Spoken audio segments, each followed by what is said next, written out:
자, 오늘의 심층 분석 종목은 어떤 걸까요? 자, 오늘은 현대차입니다. 현대차. 네. 이 현대차 분석할 게 있나? 지금 너무 시장에서 좋은 종목인데 맞습니다. 쉽겠지만 자, 지금부터가 또 중요할 겁니다. 자, 이 현대차에 대한 진단을 좀 들어보도록 하겠습니다. 시청자 829님께서 보내주신 사연이고요. 매수가는 15만 원이고 비중 10% 가지고 계시더라고요. 현대차 오늘은 20만 1,500원에 거래를 마쳤습니다.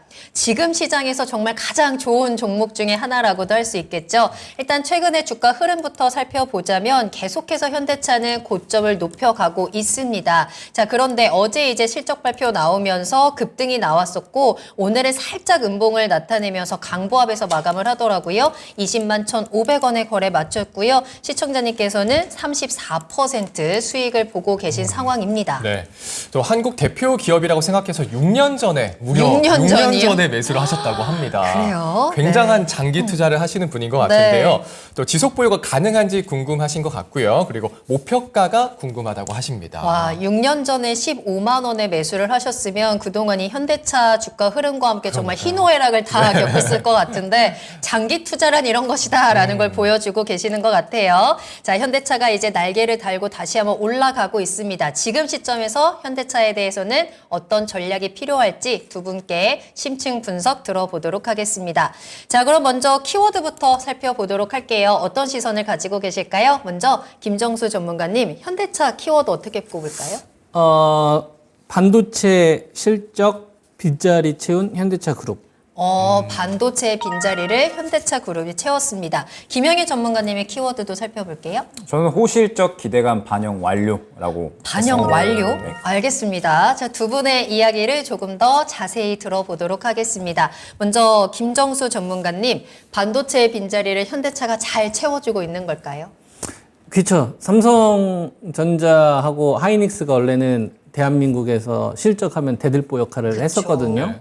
근데 이번에 좀 적자 났잖아요. 하이닉스도 한 10조 가까운 적자가 올해 거의 잡혀져 있고 네. 그다음에 삼성전자 같은 경우도 반도체 사업부에 좀 적자. 이 빈자리를 메꿔줄 수 있는 게 지금 우리나라 시장에서는 현대차 그룹밖에 좀 없다 보니까 그 부분이 더 부각받고 있는 것 같아요. 그러니까 반도체가 없으면 대한민국은 누가 돈을 벌지? 네. 또 이제 배터리는 성장을 주도를 하지 이익의 어떤 규모로 봤었을 때는 크진 않잖아요. 그러니까 이제 양적인 부분에 있어서 하이닉스 10조 적자 나면 그거 누가 메꿔주지? 아, 현대차 있지. 그럼 퉁치자. 그럼 박스권을 유지하겠군. 그래서 좀 현대차 그룹을 현재 시장에서는 이 부분을 좀 주목해서 이 매수세가 조금 더 들어오고 있는 게 아니냐 이렇게 판단하고 있습니다. 아무래도 지금 시장에서 독보적인 실적주라고 할 수도 있을 것 같습니다. 조금 더 이 실적에 대해서 자세히 살펴봐도 좋을 것 같은데요. 지금 이 신적이 어느 정도로 잘 나왔는지 또 현대차에 대해서 우리가 또 어떤 포인트를 짚어보면 좋을까요? 현대차는 전성기가 한 번 있었죠. 2008년도 리먼 사태 겪고 나서 네. 중국 시장이 열리면서 현대자동차가 국내에서 파는 것보다 중국에서 파는 게 아무래도 많이 팔릴 거 아니에요. 그래서 차와정 시대의 어떤 네네. 선두적인 역할을 했단 말이에요. 그때 현대자동차가 영업이익률이 한 10%대가 거의 전성기 때 나왔던 겁니다. 그러니까 뭐 100조 벌면은 한 10조 정도가 남는 이익이 되는 거죠. 그게 최전성기 때예요. 이때가 현대자동차 그룹이 대한민국을 좀 먹여 살리는 데 있어서 좀 선두적인 역할을 했었던 시점인 거죠. 지금의 배터리 역할을 했던 거죠. 그런데 쇠퇴기가 있죠. 테슬라가 등장하기 전에 현대자동차 그룹에서 전략을 여러 가지 좀 잘못 세웠어요. SUV가 대세인데 세단에 좀 집착을 했죠. 그러니까 이제 할인이나 이런 것들을 좀 해외에서 많이 좀 진행을 하다 보니까 마진 압박이 좀 심했었고 그다음에 R&D 투자를 소홀히 했죠. 땅에다 투자했죠. 삼성동에다가. 그게 이제 현대자동차에 투자했던 외국인들이 가장 부정적으로 바라봤다. R&D 투자하지 않고 땅에다 투자한다고? 그래서 요걸 바가지로 했었단 말이에요. 투자가들, 개인 투자가들 뿐만 아니라 이런 사람들도 야, 10조 너무 비싸게 산 거 아니냐. 그때 뭐 삼성에서 막 4조 정도 4조 정도 얘기했는데 미쳤다 막 그런 얘기 했었거든요. 그래서 막 욕하고 막 그랬단 말이에요. 10조 투자한 거 25조 됐잖아요. 문재인 정부 때. 그러니까 현대차한테 역시 현대차일 줄 알았다. 그 욕했던 사람들이. 그러니까 이게 인간이라는 게 이렇게 되게 이해관계에 따라서 바뀌어요. 그러면서 이제 현대자동차 욕했던 사람들이 싹 안면 몰수하면서 네. 찬양하게 됐었던 거거든요. 근데도 그때는 좀 부족했었죠. 뭐냐면 땅을 통해서 번 거는 이게 본업을 통해서 번 게 아니잖아요. 네. 중요했던 거는 전기차 시대로 넘어가는 데 있어서 네가 살아남을 수 있냐? 그걸 증명해 달라. 너 모토로라처럼 되면 어떡해? 너 노키아처럼 되면 어떡해? 애플이 등장하고 나서 잡아먹히는 거 대기업들도 많이 봤거든. 그러니까 증명을 해달라 이거죠.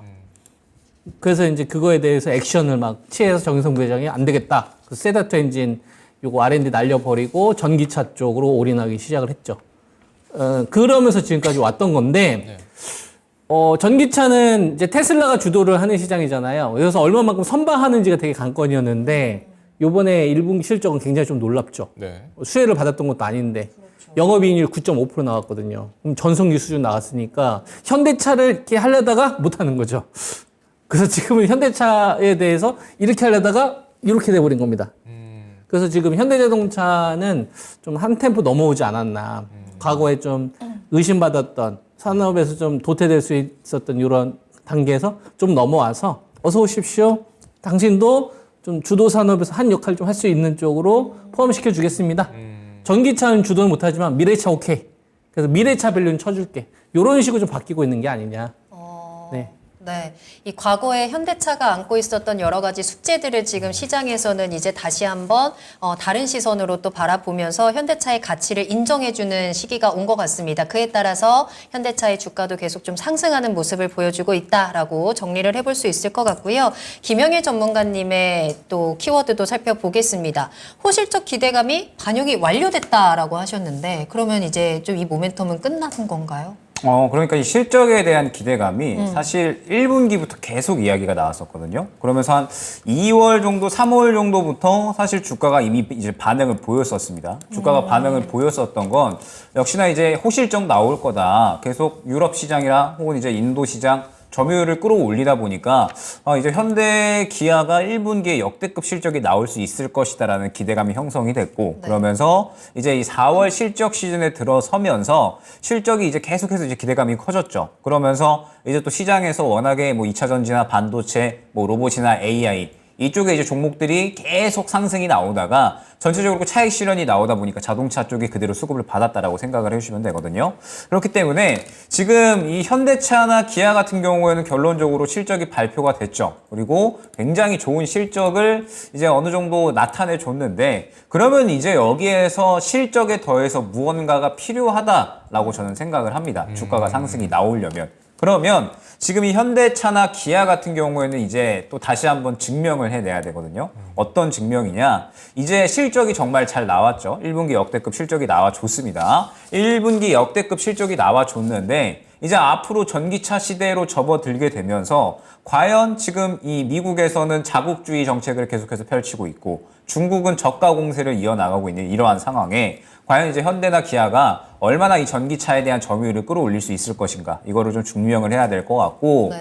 지금 IRA 법안 같은 경우에도 결국에는 지금 이 미국 차 밖에는 보조금을 받지를 못합니다. 일본 차나 독일 차 그리고 현대 기아 다 마찬가지로 보조금을 받지 못하기 때문에 이번에 지금 이제 윤석열 대통령 그리고 이제 이 4대 기업 총수들이 이제 미국에 넘어가 있잖아요. 그래서 이에 대해서 어느 정도 이야기를 나눌 것으로 생각은 되고 있으나 지금 이 바이든 대통령 같은 경우에는 내년에 또 재선을 준비를 해야 되기 때문에 결국엔 자국주의 위주의 이러한 정책을 펼칠 수밖에 없다라고 생각을 합니다. 그러면 IRA에 대한 법안은 크게 바꿀 수가 없다라고 생각을 하고 있고 그러면 이제 어느 정도 이 실적을 추가적으로 이어갈 수 있을 만한 이제 어떤 대안책을 마련을 해야겠죠. 그래서 이제 현대차 같은 경우에 이번에 한 2025년, 2026년 정도까지 조지아 공장이 완공되기 이전까지는 렌트나 리스 차량에 대해서 이제 계속해서 좀 비중을 늘리겠다라고 이야기를 했습니다. 렌트나 리스 차량을 늘린다라고 하는 건 이제 이 상업용 차량에 대해서는 IRA 보조금이 이제 대상이 되지가 않죠. 그렇기 때문에 이제 렌트나 리스 차량에 대한 적용 대상, 이 비중을 좀 늘리게 되면서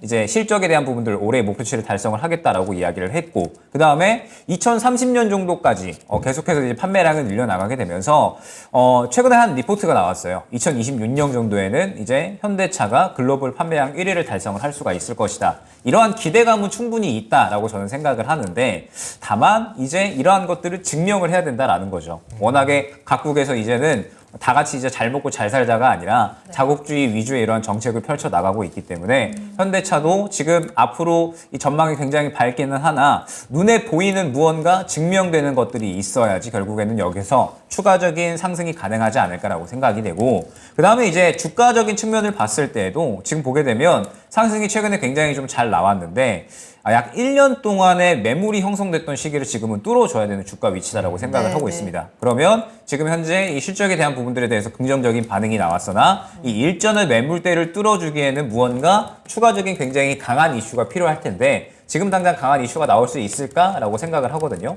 그러면 저는 지금 현재 구간에서 차익 실현이 나올 가능성이 높다라고 생각을 하고 있고 그러면 한 차례 정도는 차익 실현 하셨다가 저점 잡혔을 때 다시 또 매수를 하게 되면 저는 바닥권에서 이제 매수를 했을 때 또 이 수익을 쉽게 줄 수 있는 종목이다라고 생각을 해서 저는 매도 후에 다시 한번 또 이제 매수를 하는 전략이 좋지 않을까 생각이 됩니다. 네. 뭐 좋은 이슈들 전망이 밝지만은 이렇게 증명을 해야 된다라는 말씀 주셨습니다. 강한 이슈도 있어야 추가적인 상승이 가능하다라는 의견이신데요. 알겠습니다. 자, 김정수 전문가님. 또 지금 현대차가 이제 분기별로 이 배당을 주기로 했지 않습니까? 여기 대한 것 좀 말씀 좀 해주시죠. 방어죠, 뭐 방어. 방어, 주가 방어. 그렇죠. 외국 투자가들이 되게 중요하게 생각하는 게 그런 거예요. 그러니까 내가 주식 투자를 하는 목적은 리스크를 감안하고 네.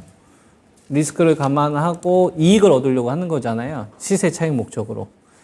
그렇게 원하는 사람들도 있지만 은행보다 배당금 조금 더 주면 이 기업이 이익만 창출하면 나는 배당을 받을 거 아니에요. 네. 근데 우리나라는 1년 기다려야 되잖아요. 그렇죠. 그 상대적으로 또 배당률도 적고. 그럼 분기 배당으로 해버리게 되면 배당 ETF 자금들이 들어오죠. 그래서 이전처럼 쉽게 안 약해질 겁니다. 배당률이라는 걸 계산을 해서 현대자동차가 이 배당하는 이 배당금의 퍼센테이지와 그다음에 은행 퍼센테이지 금리가 비교가 될 거 아니에요. 네. 이 배당률 자체가 분기로 들어오게 되면 이럴 수 있어요. 나는 내가 가지고 있는 자금이 예를 들어서 한 10억 정도 돼요. 네. 그러면 이런 거에다 한 2억 박아버리는 거예요. 은행에 누나 아니면 분기로 배당 들어오나. 그래서 은행 금리 같은 경우에는 1년 동안 딱 적금을 붓는다든지 이렇게 못 하잖아요. 그럼 분기 배당 해버리게 되면은 저기 차라리 여기 때 해버리죠. 그러면은 정기 적금이 최대 강적이 돼버리게 되는 거죠. 이거 강력한 방어 요인이 돼요. 그래서 현대차 같은 경우는 인식을 좀 빠르게 저는 바꿔야 된다고 보거든요. 그래서 제가 이전에 한번 그런 얘기 했을 거예요. 현대자동차 한 18만 원인가 19만 원대 제가 10년 만에 관점 바꾼다는 얘기 했었거든요. 네네. 그러면서 막 이야기 막 한 적이 있었다고요. 지수를 만드는 데 있어서. 그리고 나서 그때부터 쫙 올라가잖아요. 그러니까 현대자동차는 지금 현재 시점에서 배당률은 요런 겁니다. 방어해 줄 거야. 그러니까 정의선 부장이 투자가들한테 메시지를 던진 거예요. 방어해 줄게. 투자가들, 외국인들, 너희들 원하는 거 배당 매수세 분개해 줄게. 콜. 그리고 우리 더 이상 과거에 집착 안 해. 전기차에 올인할게. 테슬라 못 이길 수도 있는데 어느 정도 선박은 할게. 요거에 메시지를 던진 거예요. 그러니까 이 자금, 원하는 자금들이 들어오는 거죠. 흡수하는 자금들. 그러니까 돈이 반응했다라는 게 저는 되게 중요하게 생각을 하고 있고, 그리고 이 배당과 관련된 거는 방어 요인이 되게 커진 거구나. 은행보다는 이게 나은 거예요, 이제. 저 같은 경우라고 하더라도 굳이 뭐 리츠라든지 뭐 은행 이런 거 하겠어요? 그냥 분기 배당하면 분기 배당하는 게 훨씬 더 낫지. 그렇죠. 3개월마다 주는데. 이 배당에 대한 매력을 보고 또 현대차에 관심 가지시는 분들도 많아질 것 같습니다. 자, 그리고 김영일 전문가님께서 이제 이런 자동차, 완성차, 이 현대차의 종목이 앞으로 조금 더 주가 성장하기 위해서는 여러 가지 좀 해결해야 되는 숙제들을 말씀해 주셨는데, 그렇다면 현대차가 이제 그런 숙제들과 함께 앞으로 시장에서 좀 끌고 나갈 경우에 또 이제 거기에 같이 딸려오는 게 자동차 부품주들이잖아요.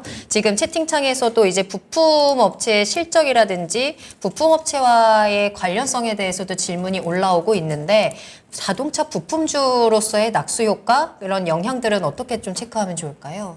일단 저는 결론적으로 자동차 쪽은 순환이 이미 지나갔다라고 생각을 합니다. 왜냐하면 이제 3월 말부터 4월 중순까지인 것 같아요. 그때 당시에 이제 뭐 SL이나 뭐 성우 하이텍, 뭐 화신, 에코플라스틱 등등 해가지고 이제 이 고점에서 차익 실현 나오는 종목들에 대한 수급을 자동차 쪽에 저는 다 받아줬다라고 생각을 했거든요. 그렇기 때문에 사실 이미 기대감은 시장에서 상당히 강하게 한 바퀴 이미 돌았다라고 생각을 합니다. 그러면서 어제 이제 다시 한번 자동차 쪽이 반응이 나온 건 현대 기아가 역대급 실적이 나올 것 같으니까 다시 한번 수급이 들어간 건데 결론적으로 오늘은 또 이 모양을 다 깨버리는 하락이 나와버렸죠. 수급이 들어가기는 했으나 지금 현재 구간에서 시장이 계속해서 하락을 하고 있잖아요. 시장이 계속해서 하락을 하고 있는데 하락함에 따라서 이제 이 반사적으로 수급이 들어가는 쪽이 곡물 비료 쪽이었습니다. 네. 그러면 저는 지금 시장이 여기서 하락을 멈출 것인가 아니면 추가적으로 하락 가능성이 있느냐라고 했을 때 저는 아직까지는 하락 가능성이 있다라고 생각을 하거든요. 지금 CFD 물량발 이 연쇄 효과가 계속해서 좀 커지고 있잖아요. 최근에 또 이제 이 CFD 이 물량에 대해서 이제 오늘 또 뉴스 나온 게 이제 유명 연예인도 이제 연루가 됐다라는 네. 이야기도 나오고 있고 그러면서 의도적으로 이제 이제 뭐 유명 뭐 전문 의사라든지 혹은 뭐 변호사라든지 굉장히 좀 자산가들을 상대로 의도적으로 이제 자산을 끌어모아서 CFD 물량을 계속해서 이제 또 레버리지 투자가 가능하니까 대거 자금을 모아서 주가를 의도적으로 끌어올리다가 한 번에 이제 던져버렸다. 약간 이제 이런 식의 오늘 뉴스가 나왔죠. 그래서 결론적으로 이 CFD 물량에 대해서 지금 계속해서 이제 연쇄 효과가 나고 있다라고 생각을 하고 있고 아무래도 이 신용 종목, 이 신용 비율이 높은 이 종목을 갖고 있는 사람들은 당연히 또 불안감이 생길 수밖에 없겠죠. 그에 따른 투심도 이제 악화될 수가 있을 거고 투매가 나오면서 시장이 이제 20일 동안 올려놓은 거를 5일 만에 다 빼버렸단 말이죠. 그러면 여기에서 저는 추가적으로 시장의 하락 가능성이 있다라고 보는 게 결론적으로 지금 저는 여러 가지 악재들이 많이 나타나고 있지만 가장 큰 악재는 지금은 신용이다라고 생각을 합니다. 시장이 너무 크게 올라왔기 때문에 그만큼 신용 비율도 많이 높아져 있는 상태거든요. 그러면 이미 이제 이왕 하락한 김에 신용 비율까지도 조금 더 덜어내고 시장이 하락한 다음 그 다음에 자리를 잡지 않을까. 그러면은 지금 신용 물량이 털렸느냐? 아직까지 덜 털렸어요. 지금 거의 월요일 정도까지도 신용 물량이 안 털렸거든요. 그러면 이제 약간 60일선 정도 이제 이탈하는 그런 그림이 나왔을 때 물량이 어느 정도 나올 거다라고 보고 있어서 지금은 이 주도주가 될 것이다 라기보다는 이제 시장이 추가적으로 하락할 가능성이 있으니 조금 더 자동차는 아직까지 한 바퀴 돌기도 했고 네. 보수적으로 지켜봐야 되는 섹터다라고 생각을 합니다. 자, 그렇다면 긍정적인 부분과 함께 우리가 주의해야 될 부분도 많은 시장석에서 우리 시청자님께서는 어떤 대응 전략이 필요할지를 체크해 보겠습니다. 6년이나 가지고 계셨고요. 조금 더 장기적인 투자를 지금 보고 계시거든요. 계속 가져가도 괜찮은 건지 목표가와 또 손절 라인 체크해 보도록 할게요. 자, 먼저 김정수 전문가님, 시청자님께서는 어떤 전략이 필요할까요? 저는 보유 의견입니다. 네, 그 비중 10% 있다고 하셨잖아요. 맞습니다. 그래서 차라리 만약에 시장이 등락이 나와서 좀 가격 조정이 나오면 저는 오히려 더 추가해야 됐다라는 생각이고 네. 손절가는 없어요. 손절가 이건 체질 개선된 상태에서 성과 보여주면 이런 거는 가격 조정 나오면 사야 한다고 저는 생각을 합니다. 그래서 목표가는 25만 원 제시하고 네. 손절가는 없고. 없고 네. 알겠습니다. 김영희 전문가님의 투자 전략도 바로 만나볼게요. 저는 지금 시장이 추가적으로 하락할 가능성도 어느 정도 이제 있다라고 생각을 하고 네. 그다음에 실적에 대한 부분도 이제 반영을 했다라고 보고 있기 때문에 저는 지금 구간에서 일단 한 차례 정도 수익 실현을 하고 그다음에 시장이 저점 잡고 현대차도 저점에서 자리를 잡을 때 다시 한번 재매수하는 전략이 좋지 않을까라고 생각을 해서 현재가 매도 의견 드리고요. 저점 잡을 때 다시 한번 재매수 해보자 안내드리도록 하겠습니다. 목표가 그럼 없어요? 목표가는 이제 20만 7,500원이 될 것 같은데 네. 결론적으로 이 구간을 또 돌파해줘야 추가적인 상승이 가능한 거거든요. 그래서 조금 더 지켜보고 싶다라고 하시면 이 정도 구간 보시면서 뚫어주면은 조금 더 이제 수익 극대화를 누릴 수 있겠지만 만약에 그렇지 않으면 한 차례 차익 실현하셨다가 저점에서 재매수 전략 안내드리고 싶습니다. 알겠습니다. 자, 이렇게 두 분과 함께 현대차에 대한 심층 분석을 만나봤습니다. 투자 전략 다시 한번 좀 정리를 해보도록 할게요.